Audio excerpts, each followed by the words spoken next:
बालिका सुधार गृह किस लिए बना है और क्यों बना है, इस पर सरकार सोचे। मगर शेल्टर होम में क्या कुछ हो रहा है, इसको लेकर भी सरकार को सोचना होगा। पल्ला जिस आसानी से झाड़ रही है, आरोप उसी पर लग रही है। अभी हमारे साथ हैं रंजीत जी, जो लगातार खुलासा कर रहे हैं और लगातार बातें कर रहे हैं। आप पिछले तमाम वीडियो में देखेंगे तो हम लगातार शेल्टर होम को लेकर तमाम बातें कर रहे हैं झकास भारत पर, और मैं अभी बात करूंगा। आप हमें संक्षिप्त में तमाम बातें बतलाइएगा, आप कहाँ से आए हैं और क्या कुछ है बातें, तमाम बातें।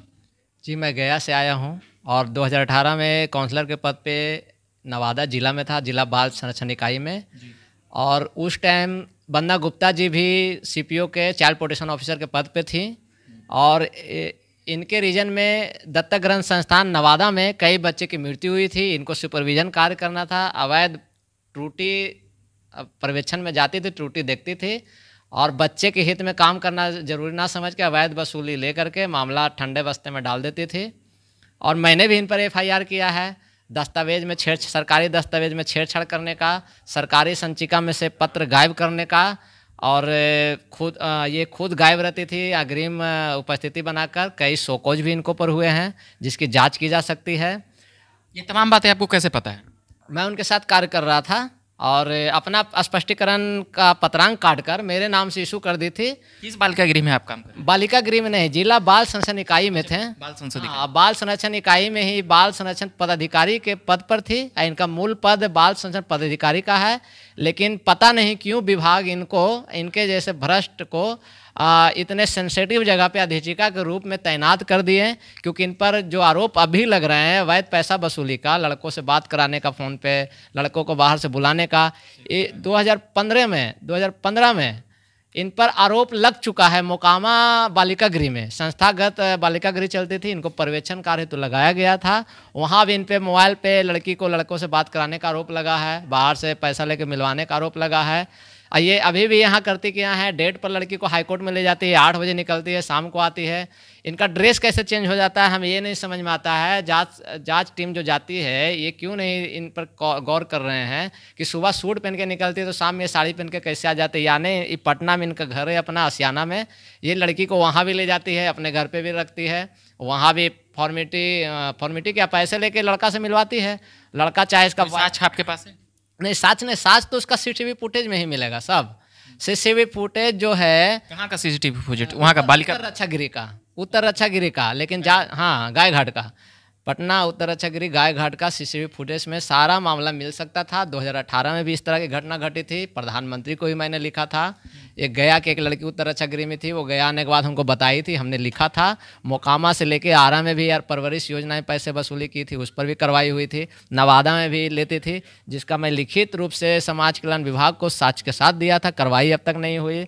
नवादा रंजीत जी इतने सारे डॉक्यूमेंट लेकर आए हैं, तमाम चीज़ें जीमेल से लेकर ईमेल से लेकर तमाम चीज़ें हैं, और एफआईआर की भी पेपर है। ऐसी तमाम चीज़ें रंजीत जी का मैं देख रहा था और पढ़ रहा था क्या कुछ है। नवादा से लेकर कहाँ, मोकामा, नवादा, गया, और कहाँ? गया नहीं, आरा, मोकामा बालिका गृह जो संस्थागत चलती थी पहले, और नवादा जिला, और नवादा के बाद इनका पटना का तो आप देख ही रहे हैं क्या क्या हो रहा है। लड़कियों को ही गलत कह दिया जा रहा है। लड़की जो देखी वो बता रही है, ये बाहरी लड़का को सच में बुलाती है। अब लड़की का बॉयफ्रेंड को बुला के मिलवाए या उसका प्रेमी को बुलवा कर मिलवाए, और एंट्री रजिस्टर में उसका भाई शो कर देगी। ओरिजिनल आधार भी लेना नहीं, आधार से मिलान करना चाहिए था। लड़की का अगर भाई है तो दोनों का पिता का नाम एक होना चाहिए। सब कुछ नहीं करती है, सिर्फ अपना बचने के लिए एक रजिस्टर बना लेती है। मतलब एक धंधा चलता है, सीधे तौर पर आप ये कहना चाह रहे हैं? पैसा वसूली का धंधा चलता है, पैसा वसूली का धंधा चलता है। इनको कुछ नहीं, पैसा सिर्फ चाहिए, और दिमाग भी लगाती है। इतना दिन से रहते रहते इन पर कार्रवाई नहीं हो रही, मनोबल काफ़ी ज़्यादा बढ़ गया है, इसलिए बेहिचक ये कार्य करती है। आपने यहाँ तक आवाज़ उठाया तो क्या वह कैसे बच जाती हैं? इतने मुख्यमंत्री तक लिखे, प्रधानमंत्री तक लिखे, उससे और नीचे वाले पे आप लिखे थे? डीएम साहब को बताए थे? हाँ, नवादा डीएम को भी भेजे थे। वो क्या बोले? सभी लेटर जिस पर आरोप लगा रहे हैं, मतलब कि डीएम को भेज रहे हैं तो जिला बाल संरक्षण इकाई नवादा में भेज रहे हैं, सीएम को भेज रहे हैं तो समाज कल्याण विभाग में फॉरवर्ड कर दे रहे हैं। अरे मैं बार बार रिमाइंडर कर रहा हूँ, तो चाहिए था सीएम कार्यालय में एक समाज कल्याण पर ही शोकॉज कर देना कि इतना बार देने के बाद आप कार्रवाई क्यों नहीं किए हैं। मतलब सीधे तौर पर सभी अपना पल्ला झाड़ रहे थे। पल्ला झाड़ रहे हैं, सिर्फ लेटर।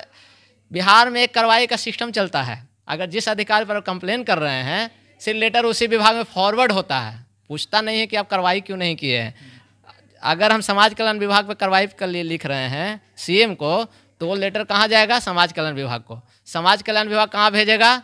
संबंधित जिला के जिला पदाधिकारी को। जिला पदाधिकारी क्या करेंगे?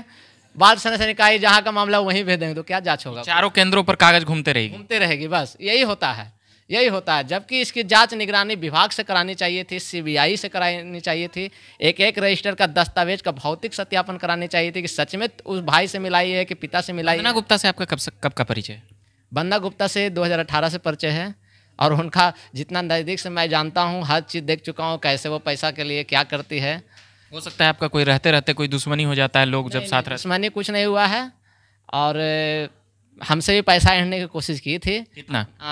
डिमांड तो नहीं की थी, लेकिन हमने तो डायरेक्ट लिख दिया उसकी। किस ईयर में? 2018 में नवादा में। वो अपना वहाँ कार्यरत थे आप? वो अनुपस्थित रहती थी, उसके ऊपर शोकॉज हुआ था। अपना शोकॉज बचाते हुए वही पत्रांक से सरकारी संचिका में काट दी, वो सब साक्ष्य लगा के हम कंप्लेन किए हैं। तो अटेंडेंस का आप दिखा रहे थे, एफआईआर का, ये तमाम पेपर आगे करके अटेंडेंस का दिखा रहे हैं। सबसे पहले ये देख लिया जाए, पत्रांक संख्या 180, साफ इसमें एकदम बड़ा बड़ा हम फोटो खींचे थे मोबाइल से। श्रीमती उषा लता सिन्हा सीपीओ, यहाँ ये इन्होंने रिसीव भी किया है, डेट भी है।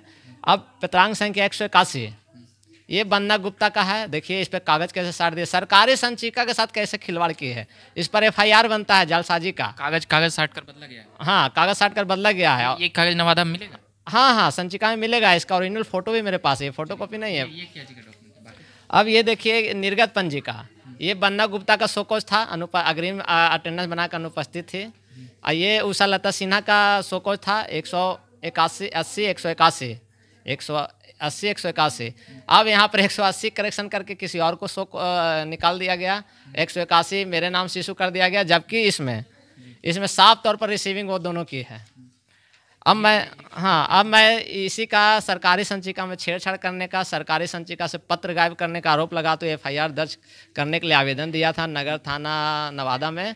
एफआईआर दर्ज नहीं हुई, मैंने रजिस्ट्री के माध्यम से भेजा एसपी को भी और नगर थाना नवादा को भी, अभी तक दर्ज नहीं हुआ। कई बार हमने मेल फॉरवर्ड किया, मेल डीजीपी को भी किया हूँ इसी एफआईआर के लिए, सीएम महोदय को भी किया हूँ ईमेल आईडी पे। एक नहीं कई बार फॉरवर्ड किया है, और जब भी मैं फॉरवर्ड किया हूँ आधे घंटा बाद सिर्फ लेटर फॉरवर्ड होता है डीजीपी के यहाँ, डीजीपी के मेल पे। आज तक दर्ज नहीं हुआ, हमको एफआईआर नंबर नहीं। प्रधानमंत्री जी से ईमेल का ये आया?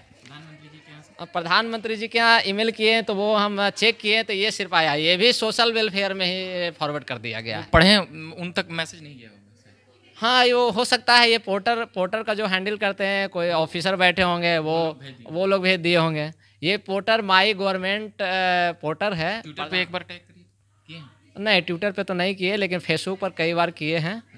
हाँ, ट्विटर पे नहीं किए हैं। तमाम डॉक्यूमेंट है जिसके जरिए रंजीत जी तमाम चीज़ें पोल खोल कर रहे थे। कोई वंदना गुप्ता से आपकी दुश्मनी बताई जा सकती है? 1 मिनट, 180 पत्रांक का ओरिजिनल देखिए लेटर ये है, 181 वंदना गुप्ता गायब कर दी उषा लता सिन्हा का है। ये आपको कहाँ से मिला जब वो गायब कर दी थी? हाँ, जब वो गायब कर दी तो कहाँ से आपको मिला? ये उषा लता सिन्हा का है।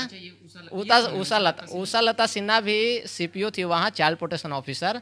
इनका भी साथ में ट्रांसफर हुआ था। उत्तर रक्षा गृह के कंपाउंड में ही निशांत बालिका गृह चलती है, अधीक्षिका ग्रुप इनका ट्रांसफर हुआ था। कुछ दिन पहले पता चला कि रोड एक्सीडेंट में इनकी मृत्यु हो गई है। अब कैसे हुई है हमको तो लगता है कुछ इसमें भी घालमेल है। चलिए, ये रंजीत जी तमाम बातें कर रहे थे और भी हम तमाम बातें करते रहेंगे झकास भारत के माध्यम से। एक आखिरी सवाल, वंदना गुप्ता से आपकी कोई दुश्मनी? जी नहीं, कोई दुश्मनी नहीं है। दोस्ती? जी नहीं, दोस्ती भी नहीं। पहली मुलाकात नवादा में, पहली आखिरी और पहली मुलाकात दोनों नवादा में ही थी। पटना में आज तक उनसे नहीं मिले हैं, आज तक तो हम उत्तर रक्षा गृह देखे भी नहीं हैं, लेकिन वहाँ के बारे में जैसे से हमको आरोप लगाने के लिए कोई भेजा हो आपको, ऐसा तो हो सकता है ना? नहीं, ये तो न्यूज में बच्ची का हम देखे तो हम खुद संपर्क किए, खुद आए। न्यूज में हम देखे, न्यूज तो पूरा सभी पूरा बिहार को किनको संपर्क किए? हाँ, महिला विकास से संपर्क किए। इनका फेसबुक पे अपना नंबर लिखे थे कि आपसे मुलाकात करना। आज पटना है? हाँ, आज पटना आए हैं। चलिए, मैं तमाम बातें लगातार उठाते रहूंगा और करते रहूंगा। कैमरे के पीछे आदित्य हैं, उनको धन्यवाद कहूंगा।